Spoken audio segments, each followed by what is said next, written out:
Time to BS with Staniel Smooth. The Sports Cave and BS Sessions is presented by our friends over Righteous Fellow Beef Jerky. Are you looking for some smoky flavors of new jerky? Well, come on down and get some Righteous Fellow Beef Jerky, the official jerky of Belly Up Sports and Belly Up Media. Use the promo code BELLYUP and get 15% off your next order at righteousfelon.com and satisfy your taste buds today.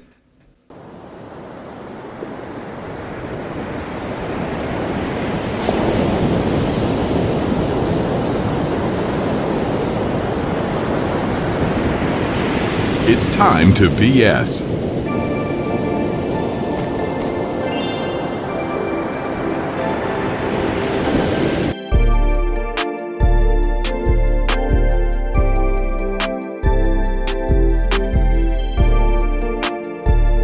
I want to start off today's program with a tribute to a friend.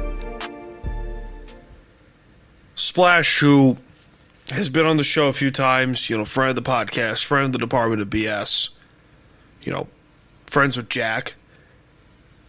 And Jack couldn't make it tonight for various reasons. But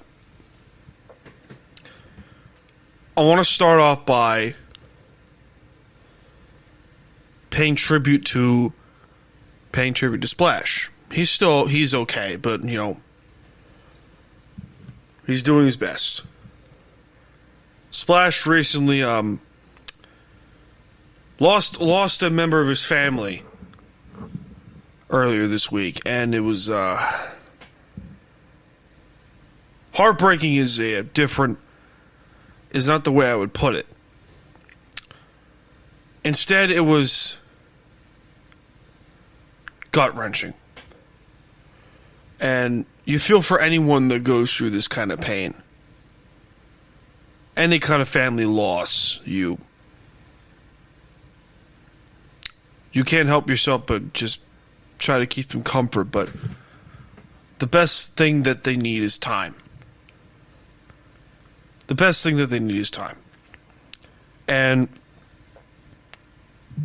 this is what I want to be able to say to any of you who have lost significant family, and we're going through a hard time right now with the storm, and both hurricanes hit North Carolina, and there's another one coming towards Central Florida.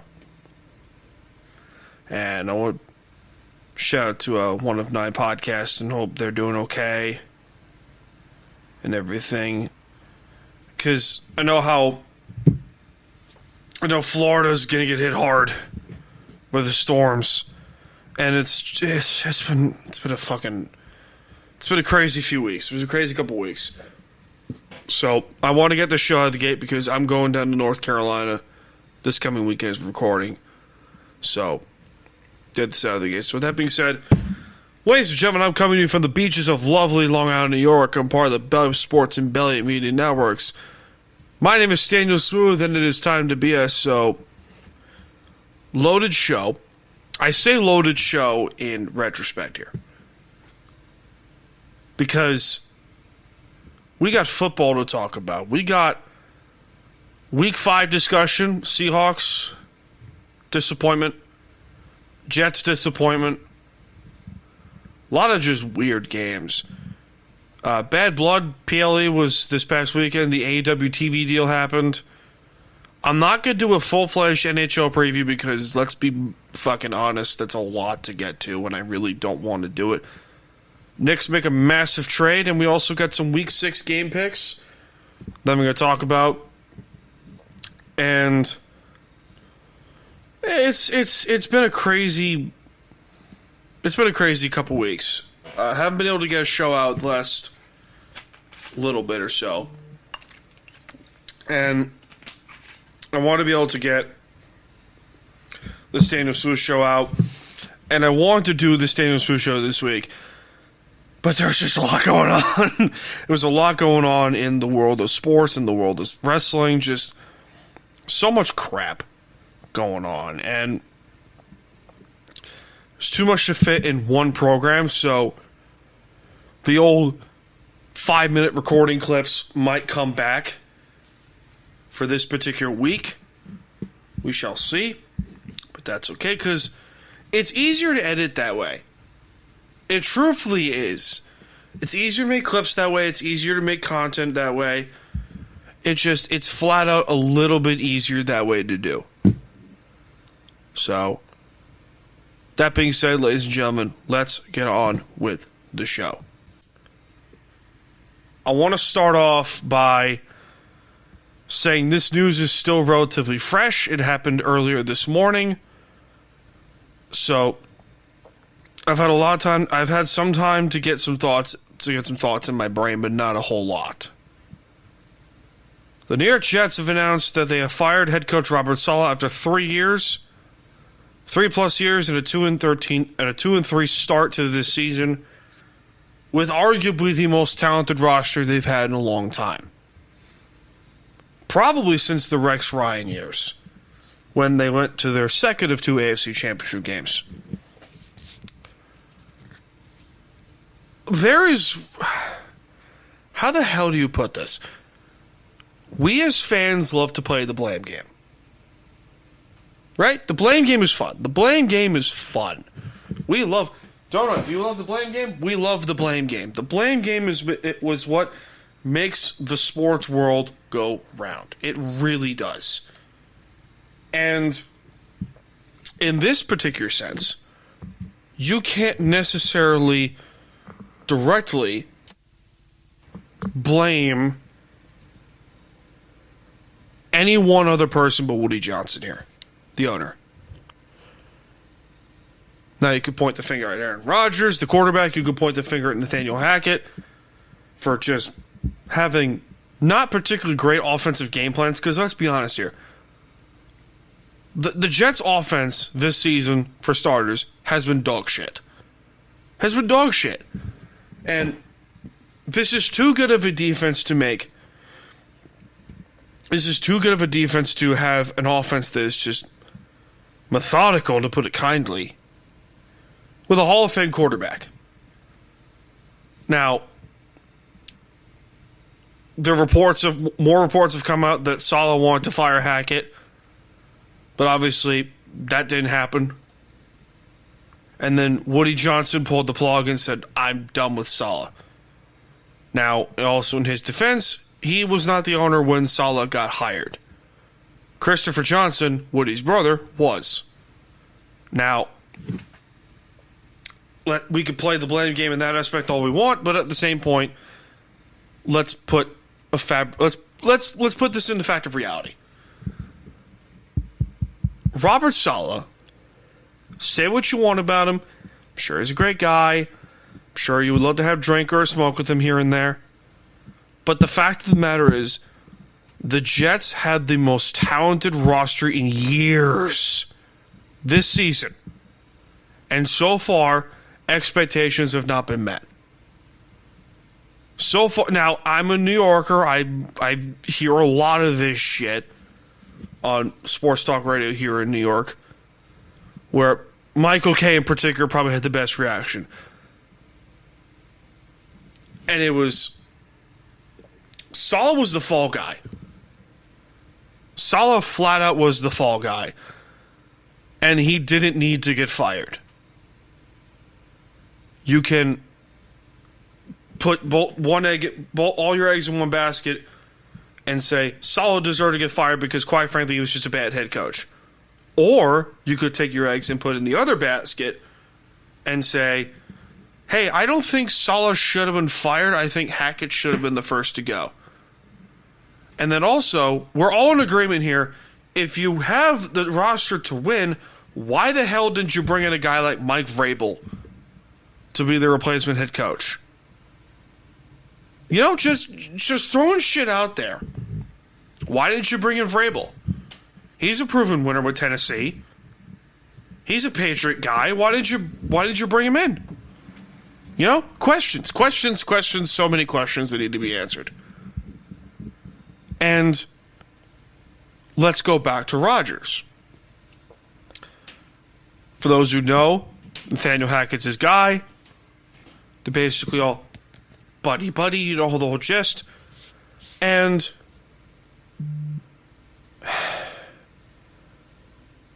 It's, oh, Jesus. As much as you want to definitively say, as much as you want to say, hey, maybe Rodgers should get a majority of the blame here,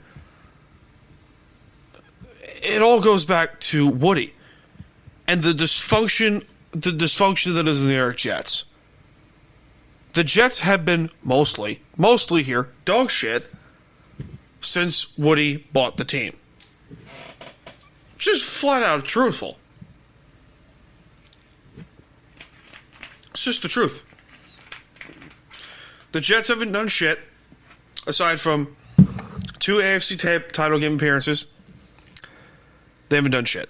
They just flat out haven't done shit. And it's not as much coaching as much as just an all-around foundational problem. If you're building a house and everything above the foundation looks great, hey, you have a great defense, you have a good receiving core of Garrett Wilson, Mike Williams, Xavier Gibson, good tight end group, and, Conklin and Ruckert.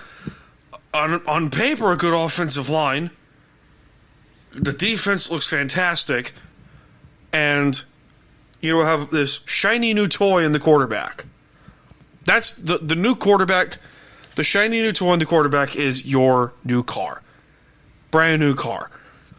Your offensive line is the heating system. Also, the central is the heating and air system. HVAC, for those technical junkies. The receiving core, including the tight ends and running backs, is your electrical system. The technology and shit, your tech shit, your smart TV, your computer, your podcast shit, your printer, what the fuck. It's all there. And your defense is your is your structure. And the foundation is still cracking. Why is that? Because your foundation was not built right. And your house collapses. Because your foundation sucks. The Jets organization, top to bottom, is a dysfunctional fucking mess. It's a fucking mess. And firing Saleh doesn't change the fact that Woody Johnson still owns the team. The Johnson family still runs this organization. Joe Douglas, I don't know where to put the blame on Douglas, let's be honest here. You can't put much blame on Joe Douglas here, but, you kind of can. But at the same point, Woody Johnson brought in the management crew. Do I need to go down the rabbit hole? Mike Tannenbaum, John Idzik, Mike McCagnon, and now Joe Douglas. Because holy shit. They have been through 4 general managers now. 4 in the last 15 years. Neither one of them have done shit, with the exception of Tannenbaum and 2 AFC title games. That's it. That's literally it. The Jets, since 2000, 25 years, have done nothing. Have done almost, nothing. And you feel bad for Jet fans, and the Jet fans hype the team up, but completely ignoring the fact that the organization's fucking garbage, but, points to you, I guess. Points to you. God bless you, Jet fans. I don't know how you do it. I don't know how you're just not going through just mountains of whiskey and hard liquor every night. God help you. I know some Jet fans, they're just killing for them to do something. Just killing for the Jets. Give me hope, please. At least the majority of Jet fans that I know are Met fans, and, the Mets are doing really well. They're 1 win away from the NLCS. That's awesome. We like these things. Where's that button? We like these things. Thumbs up to them. God help you, Jets. God help you. Seahawks had a bad day. They had a bad day on Sunday at home against a Giants team that just credit to them, because they had a great game plan. They had a fantastic game plan against a Seahawk defense that was Pretty good. Not all worldly great, but I think we can all distinctly agree right now the Seahawks are better defensively than where they were last year. It's just they flat out were. Daniel Jones had a decent game, 23 of 34, 257 yards, 2 touchdowns, sacked 3 times. Also rushed for 38 yards on 11 carries. The team as a whole, they played really well. They had over 420 yards of offense, close to 430 in offense. And the defense just picked apart Seattle. The Seahawks offensive line was just, good God. Good God. The Seattle's offensive line, I don't know what you want to distinctly say, but other than the fact that the interior of that line is garbage and Abe Lucas needs to come back now, please. Thank you. That'd be much, much helpful. And Seattle had an opportunity to tie late in the game. Chip shot field goal for Jason Myers and blocked by Isaiah Simmons. Return for a touchdown. Ball game. There are some Seahawk fans that are saying Mike McDonald's to blame. Blah, blah, blah, blah, blah. But the fact of the matter is this. Offensively, they couldn't get anything going. They couldn't. Seattle offensively just couldn't do anything. And the Giants just outplayed them. And oh boy, and they're 3-2, Seattle. They're 3-2, and you can't say, "Oh, this is the end of the line for the Seahawks." It's still early.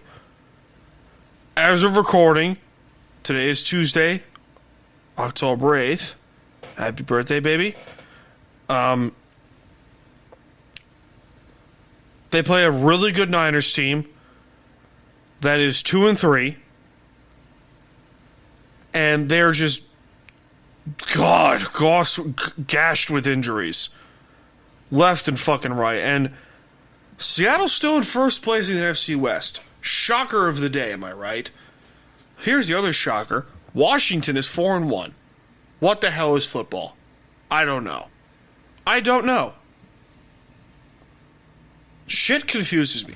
Our thing is, Jack is not having a good month. He's not having a good start to his year. His football season. The Rams are 1-4. He's not having a good year so far. But plenty of time to turn around. See, before, the Chiefs not that long ago started 1-5, finished 11-6, or 11-5, made the playoffs, 10-6, made the playoffs, blah, blah, blah. So, anything can happen. Also, the NFC North is a dogfight. Because, fuck everything, I guess. You know? Did you guys see that Halo is being remade in Unreal Engine 5? I like that. You know what? Also, 343 Studios is dead and is being rebranded to Halo Studios because, you know... Here's the other thing. Gaming as a whole has kind of sort of been just turned into a money-making machine. And it's a shame because, you know, I have a lot of shit. I have a lot of games. I can effectively say without, you know, losing my marbles that I really do enjoy my games. I also don't enjoy any of the new shit. But That's my opinion. My opinion then does not fucking matter. Whatever, I guess.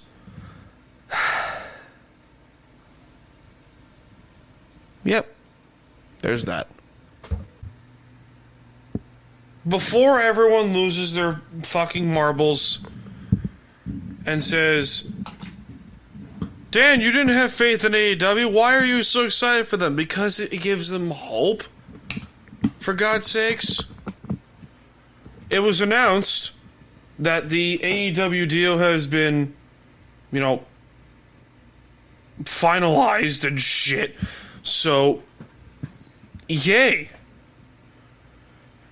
Good on them. Because, truthfully, let's be real here. Isn't professional wrestling supposed to be fun? Like, I want to be clear. I want to be crystal fucking clear here. I am happy for AEW. I'm happy this deal is done. I'm happy they got their money. Because you know what? By God damn it, you deserve it. You do. You flat out do. And this is in no way, shape, or form like attacking AEW. This is praise. From what the details that have since come out,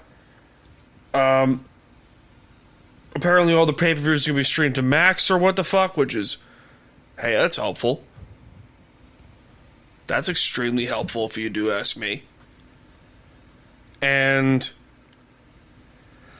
oh boy. Again, I'm happy for them because AEW isn't necessarily going anywhere. They're not. They're not. They flat on aren't. And for anyone that's going to go and say, yeah, you know what, I think that AEW's not going to do so well and shit like that and blah, blah, blah, blah, but they're still here. They're still fucking doing shit. Because, why the hell not? Good for them, I guess. But the overall fact that we are completely ignoring, is the booking is still bad. The booking is still really bad. And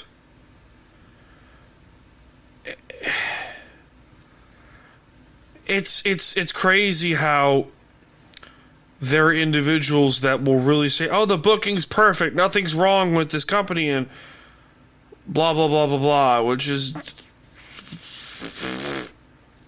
Okay.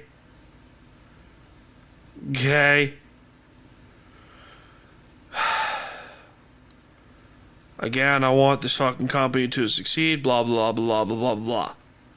Can't speak on this shit enough. I want AEW to do well. I want all professional wrestling to do well because I am a sane individual. I am a sane person. Yeah, I grew up with WWE and old school TNA, so what? Okay. I'm going to find a thread of tweets that I have made.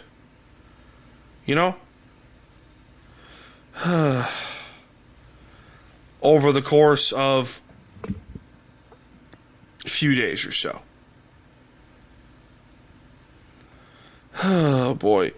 If AEW was... The hypocrisy regarding certain fans of a single promotion is ridiculous.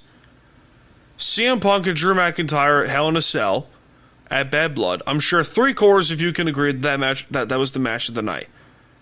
And suddenly, that match was considered adorable because it wasn't uncomparable levels to Swerve and Hangman Adam Page. Breaking news, your bias is showing. So let's get this straight. WWE, Major League Wrestling, or TNA can't have a great match because it's not AEW.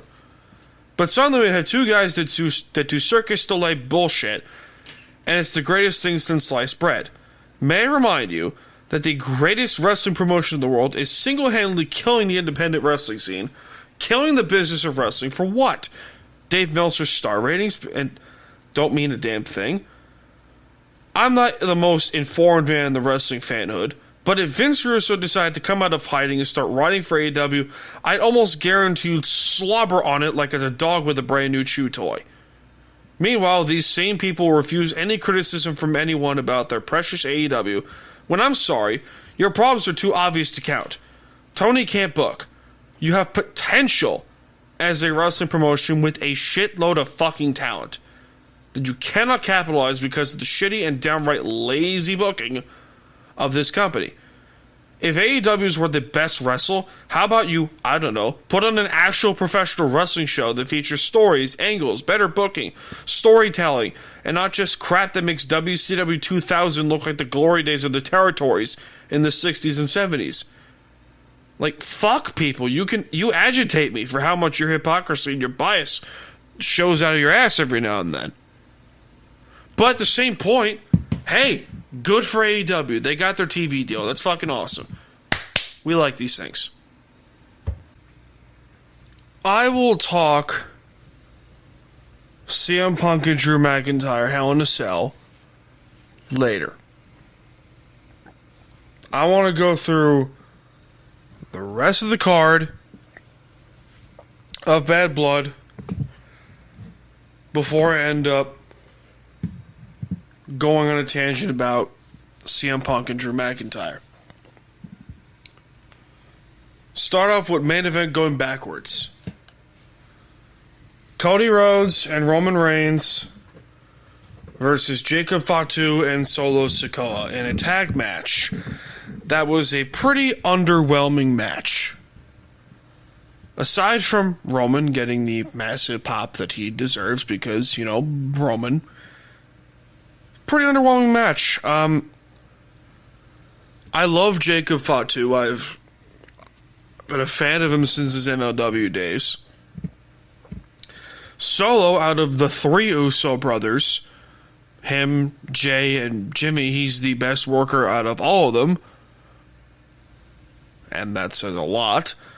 That's just my opinion.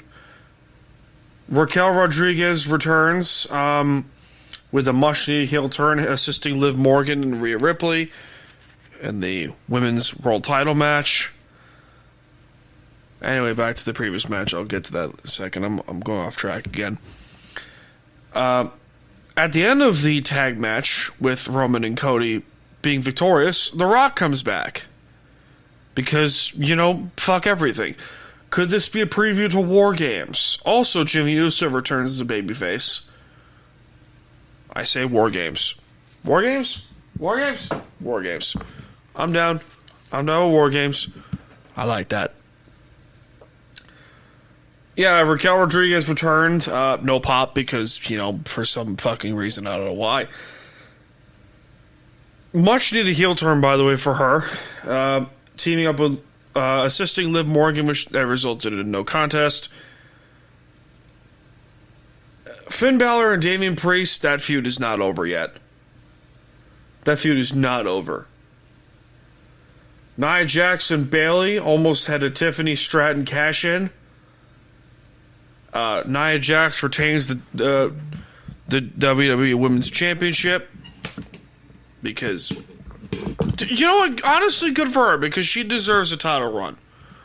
Good for her. She fucking deserves that shit. And that's just my god honest opinion here. And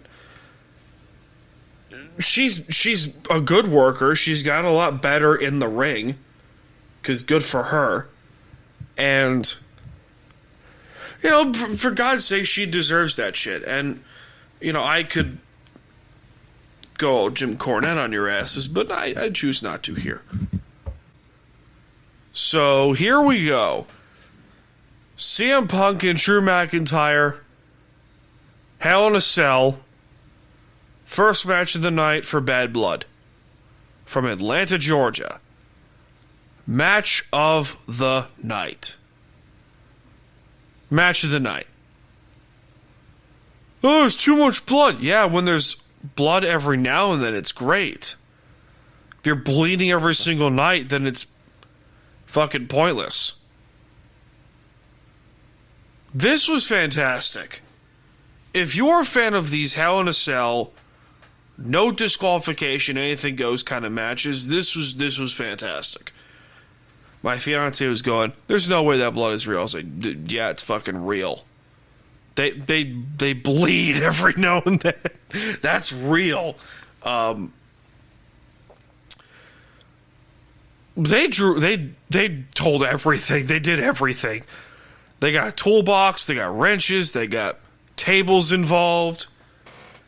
Drew McIntyre got his head busted open with the toolbox. Because fuck everything, I guess.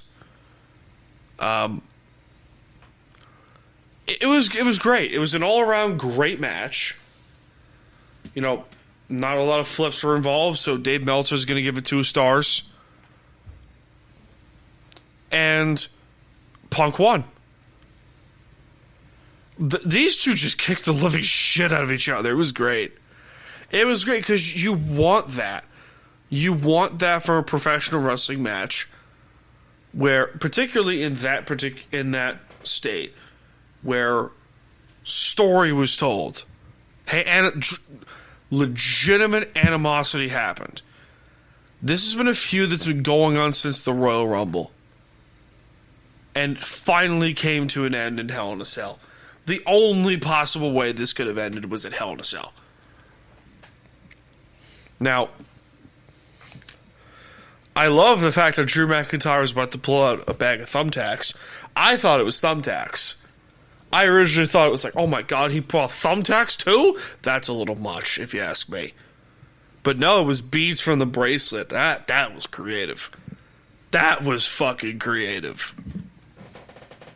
And Punk lost it. Wrapped a chain around his knee, gave Drew McIntyre the GTS. 1, 2, 3. A well-deserved ending to a fantastic fucking feud. It wasn't Swerve and Hangman. Just enjoy wrestling, man. Just enjoy it. You know, I understand it's completely against my belief system of everyone's entitled to an opinion, but your bias is showing. Your bias is perfectly showing here. It was a fantastic match. You know, Swerve and Hangman could do this shit forever. And I was like, yeah, shit was good. Shit was good. You know, just throwing it out there. But I'm shocked this didn't main event. Actually, I wasn't really surprised it didn't main event because let's call it out as Roman and Cody have more star power. But you know, this was a fantastic opening match. Two people just kicked the shit out of each other, and Drew got staples in his head. Good lord, a lot of blood in there. Probably severely unsanitary. You know? It's just... Don't you just wonder these things, how every now and then it could just be severely unsanitary and you know, just one of these things and... Or, here's another idea that's going to be very controversial. You could shut the fuck up. Alright, Dave, fine, I'll shut up. The New York Knicks have made a massive trade. Karl Anthony Towns is a New York Knick. The cost, if I'm not mistaken, is Dante DiVincenzo, Julius Randle. Give me a second. Hold on. Trade.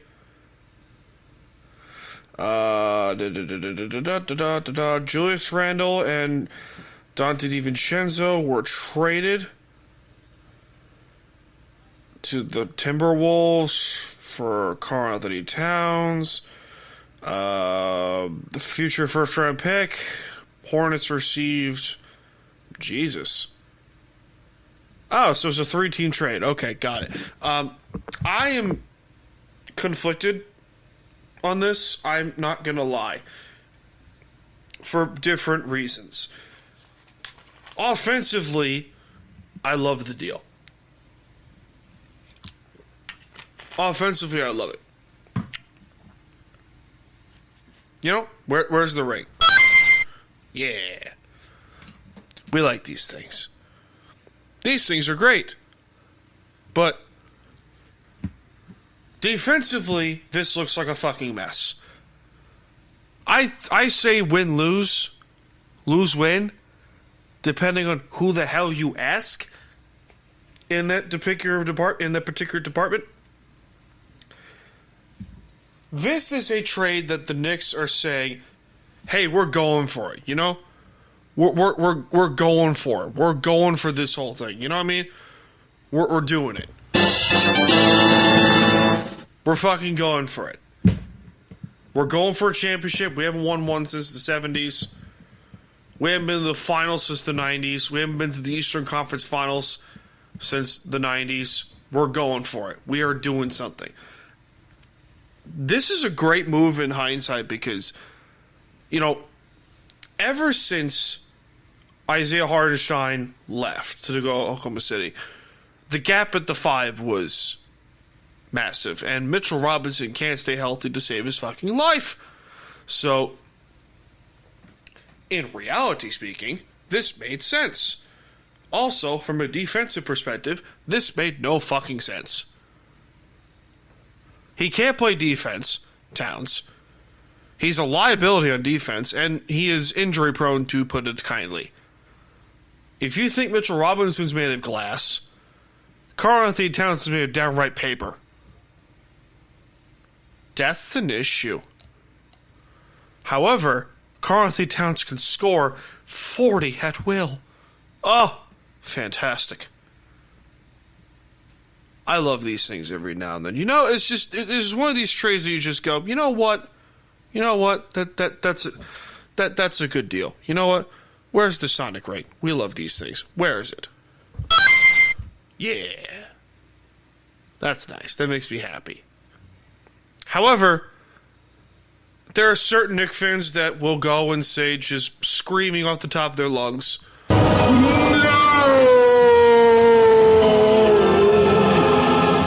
because Julius Randle, Dante DiVincenzo, the Nova Knicks are no more. However, exit Dante DiVincenzo and Julius Randle, enter Mikal Bridges and Karl-Anthony Towns. I think this is an absolute fucking win. Where's the other button? I say win. Who's with me? Anyone? Anyone? Bueller?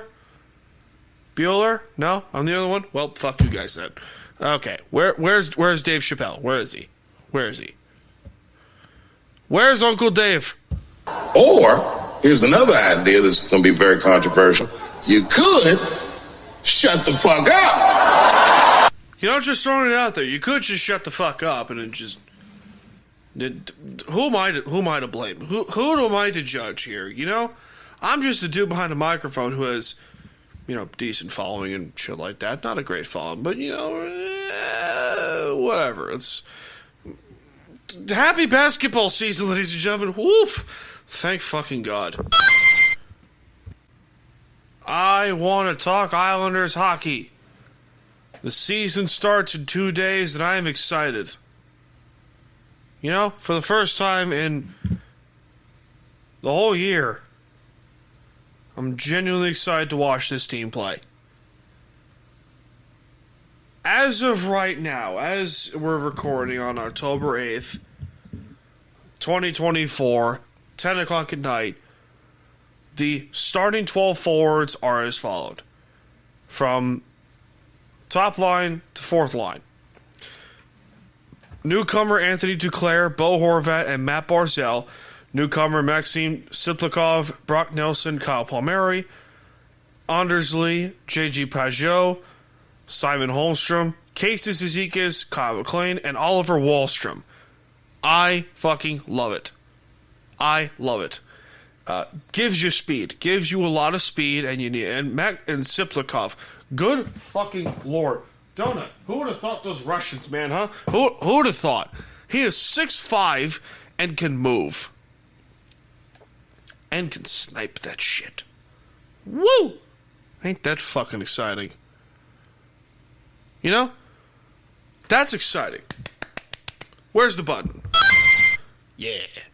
That's entertaining. Where's the Old Spice button? Still my favorite button ever. It's on 2 sound cards.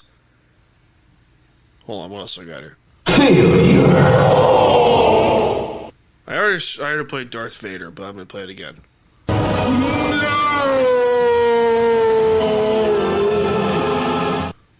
And Dave Chappelle. Or, here's another idea that's going to be very controversial. You could shut the fuck up. This is true. Sometimes you need to shut the fuck up. I'm not going to do a full-fledged NHL preview. Because it's too late to do so. But the expectations for the Islanders is that they should get to 40-plus wins? 95-plus points? You know? Definitely over 97 points. And like over 42 wins. If Sorokin's back to his Vezina Trophy caliber season, and Varlamov can win you 20-plus games, they're going to be fine. But we'll see when they play Utah. That's still fucking crazy to me. Utah on an NHL team. But good for them. We'll see come Utah comes to town on the 10th. So we shall fucking see where the road takes us and shit, but I'm fucking excited. You know what? I'm very excited. And it's a good day. It's a good day. Hockey's here, ladies and gentlemen. You know, may the fires of glory lead you to Lord Stanley's precious hall, and his precious cup will be waiting for you, for the true champion shall hoist its glorious silver. Okay, fine. What? I tried. I really did try with that. I had something going and I lost it. Fuck. Well, that sucks. It's okay. Shit happens. I had some more to talk about, but it is unfortunately 10 o'clock at night and I want to go to bed. So, as of recording. Every now and then you come across a period of your life where you think you are not ready for certain things. You know, there are times in your life where you think, hey, this is where I want to be. Well, I can tell you this, you're not where you want to be, who you want to be, or what you want to be. And so you're trying too hard to be someone or something you know you're not. Why don't you go and set sail for nowhere in particular, but let the wind carry you to your destination? Go out and fucking live, baby. You know? And you'll come across some mistakes along the way and shit like that, but there will always be times where you will find ways you can mess up your progress. Failure is one of the many stepping stones across the river of progress. Being afraid to fail is also being afraid to move forward. Fear is a mile wide and an inch deep. You are not alone. You are not alone. You are better off now than where you were before. And in the end, you can do anything if you put your mind to it, you know? You fucking got this shit. So, with that being said, ladies and gentlemen, that was episode 234 of Time to BS with Staniel Smooth. I'm coming to you as always from the lovely beaches of Long Island, New York. Thanks to our friends over Belly Sports and Belly Media for supporting this podcast throughout this journey. And as as per usual, I will see you all in this life and most certainly the next one. Cheers, guys. Have a good one.